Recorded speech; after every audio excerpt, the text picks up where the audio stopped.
அனைவருக்கும் வணக்கம். என்னோட பேர் சாந்தினி. நான் தொடக்கப்பள்ளி இடைநிலை ஆசிரியராக பணியாற்றி வருகிறேன். நான் 1 மற்றும் 2ஆம் வகுப்பு எடுத்துகிட்ருக்கேன். என்னுடைய ஒரே குறிக்கோள் என்னென்னு பார்த்தீங்க அப்படின்னா, என் குழந்தைகளை எளிமையாக தமிழ் மற்றும் ஆங்கிலம் வாசிக்க வைக்கிறது என்னோட ஒரு குறிக்கோளாக இருக்குது. இப்போ குழந்தைங்க பார்த்தீங்கன்னா, புத்தகத்தை மட்டும் படிச்சுட்டு இருக்குது. படிக்கணும், புத்தகம் படிக்கணும், தேவை தான், இல்லைன்னு சொல்லலை. அதை தாண்டி இப்போ ஒரு பேருந்தில் பயணம் பண்ணிக்கிட்டு இருக்காங்க, வழியில் போகிற எல்லா வார்த்தைகளையும் அவன் வாசிக்கணும். ஒரு ஹோட்டலில் நேம் எழுதியிருக்கா, ரீட் பண்ணணும். வீட்டுக்கு ஒரு கல்யாண பத்திரிக்கை வருதா, அதை கண்டிப்பாக வாசிக்கணும். செய்தித்தாள் படிக்கணும். அது 1வது 2வதுல அந்த விஷயங்களை நம்ம கொடுத்துட்டோம் அப்படின்னா, அவங்க வாழ்க்கை பார்த்தீங்கன்னா ஃப்யூச்சரில் பயங்கர பிரைட்டாக இருக்கும். ஸ்கூலை பார்த்து பயப்பட மாட்டாங்க, டீச்சரை பார்த்து பயப்பட மாட்டாங்க.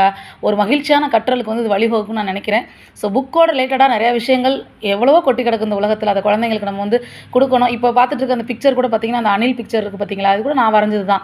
இப்போ நம்ம வரையும் போது ஆட்டோமேட்டிக்காக குழந்தைங்களும் வரைவாங்க. டீச்சர் வரைகிறாங்க, நம்மளும் வரைவோம். அப்போது முடிஞ்ச அளவுக்கு நம்ம குழந்தைங்களுக்கு ஒரு ரோல் மாடலாக இருக்கும்னு நான் நினைக்கிறேன். குழந்தைங்களுக்கு எதிர்கால கனவுகளை நிறைவேற்றுறதுக்காக நாங்கள் பாடுபட்டுருக்கேன். ஸோ என்னோட சேனல் நேம் இன்னோவேட்டிவ் டீச்சிங்